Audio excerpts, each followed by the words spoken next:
Coralie Bouisset qui est donc là sur le plateau pour nous parler santé. On va une nouvelle fois coller bien sûr au lieu qui nous accueille et qui nous a accueillis depuis 15 jours puisqu'on va parler du mal des montagnes. Des montagnes.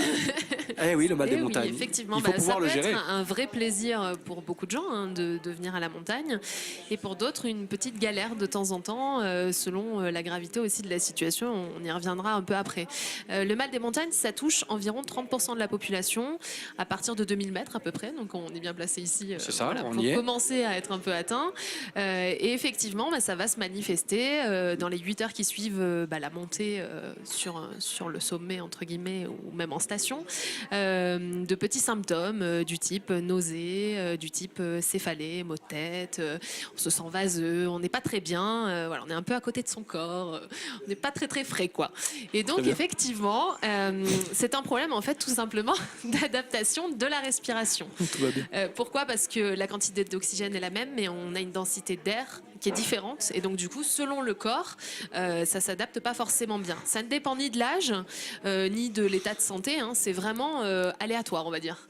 Ça peut vous arriver, moi ne pas m'arriver du tout alors que par exemple vous faites plus de sport, vous avez une meilleure santé. D'accord, mais soit on l'a pas, on est bien d'accord. Soit on l'a, soit on l'a pas. C'est-à-dire que ça peut pas m'arriver aujourd'hui et plus demain. Soit on l'a pas à 2000 mètres. Par contre si vous faites l'ascension du Mont Blanc, 80% des personnes qui montent à plus de 5000 mètres vont être atteintes par le mal des montagnes. D'accord. Donc effectivement on sait que de toute façon plus on grimpe haut, plus l'air est compliqué à avoir et surtout quand on fait des ascensions, en plus on a un effort à faire, donc effectivement c'est plus compliqué. Il est par palier. Alors justement la solution, il n'y en a pas 36 malheureusement, c'est qu'il va falloir monter progressivement.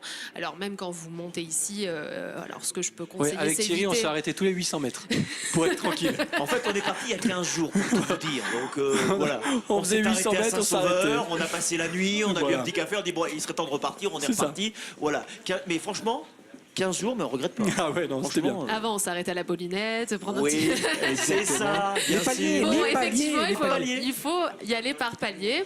Que l'ascension soit à 2000 mètres ou plus, et encore pire si c'est plus. On a des traitements médicamenteux qui sont proposés aussi, mais qui ont beaucoup d'effets secondaires et indésirables. Donc, on ne les conseille pas forcément.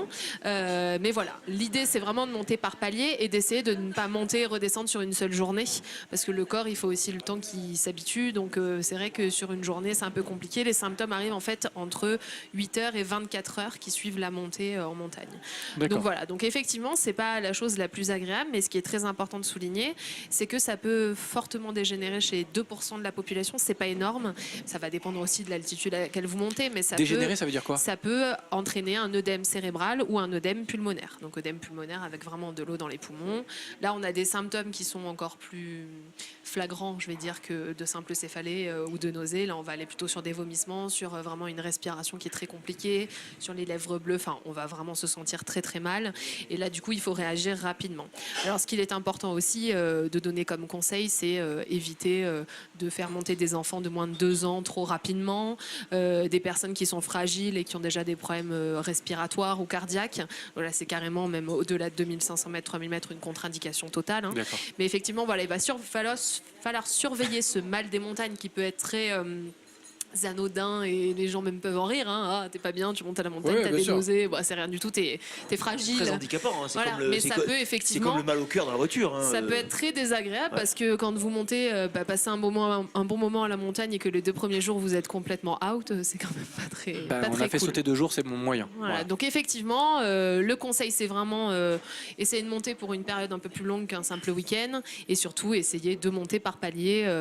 Et après, pour les skieurs en règle générale, il n'y a pas vraiment de conseils à donner parce qu'ils ne vont pas rester plus de 8 heures à plus de 2500 mètres. On monte, on descend, etc. Mais voilà, quand vous montez en station, n'hésitez pas à prendre le temps.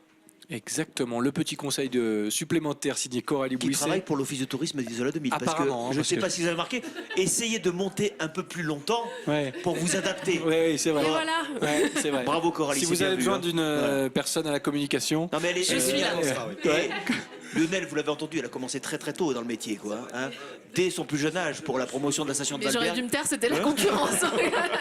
Non, mais on a dit avec Lionel depuis tout à l'heure, il n'y a pas de concurrence. Il n'y a que des amis dans le milieu de la montagne, forcément, et on continue d'en parler. Vous retrouvez bien sûr tous les conseils santé et les dossiers traités, bien sûr, dans les carnets santé grâce à Coralie Bouisset.